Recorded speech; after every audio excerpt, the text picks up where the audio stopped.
नमस्कार दोस्तों, स्वागत है आपका हमारे चैनल पर। आज हम बात करने वाले हैं एक ऐसे विषय पर जो सनातन धर्म के सबसे बड़े रहस्यों में से एक है, भगवान शिव महादेव की उत्पत्ति। अक्सर लोग पूछते हैं कि जब ब्रह्मा सृष्टि के रचयिता हैं और विष्णु पालन करता, तो फिर भगवान शिव का जन्म कैसे हुआ? क्या उनका भी जन्म हुआ या वे अनादि है? आज हम इसी प्रश्न का उत्तर पौराणिक कथाओं के माध्यम से जानने का प्रयास करेंगे। वैसे तो भगवान शिव को स्वयंभू माना जाता है, यानी जिनका जन्म किसी माता पिता से नहीं हुआ, जो स्वयं प्रकट हुए। लेकिन कई पुराणों में उनकी उत्पत्ति की अलग अलग कथाएं मिलती हैं, जो उनके विराट और रहस्यमयी स्वरूप को दर्शाती है। सबसे प्रचलित कथा है लिंगोद्भव कथा। यह कथा ब्रह्मा और विष्णु के अहंकार को तोड़ने से जुड़ी है। एक बार ब्रह्मा और विष्णु के बीच श्रेष्ठता को लेकर विवाद हो गया। तभी उनके बीच एक विशाल अनंत ज्योतिर्लिंग प्रकट हुआ, जिसका न आदि था न अंत। दोनों ने उस ज्योतिर्लिंग का छोर खोजने का निश्चय किया। ब्रह्मा हंस का रूप लेकर ऊपर की ओर उड़े और विष्णु वराह का रूप लेकर नीचे की ओर गए। हजारों वर्षों तक यात्रा करने के बाद भी दोनों में से कोई भी उस ज्योतिर्लिंग का आदि या अंत नहीं पा सका। अंततः जब वे अपनी असफलता स्वीकार कर लौटे, तो उस ज्योतिर्लिंग से भगवान शिव प्रकट हुए।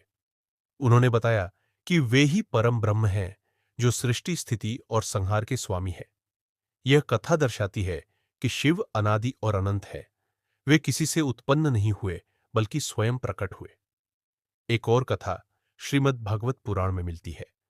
इसके अनुसार सृष्टि के आरंभ में ब्रह्मा जी को सृष्टि करने में कठिनाई हो रही थी। उन्होंने अपने मन से कई पुत्रों को जन्म दिया, पर वे सब सृष्टि कार्य में रुचि नहीं ले रहे थे। ब्रह्मा जी क्रोधित हुए और उनके क्रोध से एक शिशु प्रकट हुआ, जो नीला और लाल रंग का था और जोर जोर से रो रहा था। ब्रह्मा जी ने उस शिशु से रोने का कारण पूछा। शिशु ने कहा कि उसे नाम और स्थान चाहिए। ब्रह्मा जी ने उसे रुद्र नाम दिया, जिसका अर्थ है रुलाने वाला या भयंकर।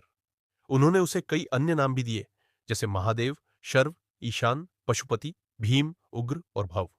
साथ ही उसे विभिन्न स्थान दिए: आकाश, वायु, अग्नि, जल, पृथ्वी, सूर्य, चंद्रमा और तप। इस प्रकार रुद्र, जो शिव का ही एक रूप है, ब्रह्मा के क्रोध से उत्पन्न हुए।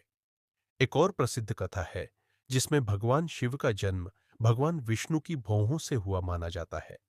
जब ब्रह्मा और विष्णु के बीच युद्ध चल रहा था और विष्णु को पसीना आया, उसी पसीने से शिव का जन्म हुआ। हालांकि यह कथा उतनी प्रचलित नहीं है जितनी पहले वाली। तो दोस्तों, इन सभी कथाओं का सार क्या है, यह समझना महत्वपूर्ण है कि पुराणों में वर्णित ये कथाएं प्रतीकात्मक भी होती है। वे हमें शिव के विभिन्न गुणों और उनके परम स्वरूप को समझाती है। भगवान शिव वास्तव में अनादि और अनंत है। वे न तो जन्म लेते हैं और न ही मृत्यु को प्राप्त होते हैं।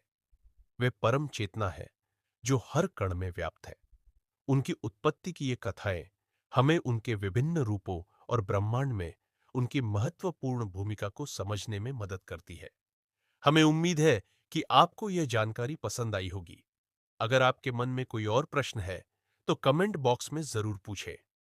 इस वीडियो को लाइक करें, शेयर करें और हमारे चैनल को सब्सक्राइब करना न भूलें। मिलते हैं अगले वीडियो में। तब तक के लिए हर हर महादेव।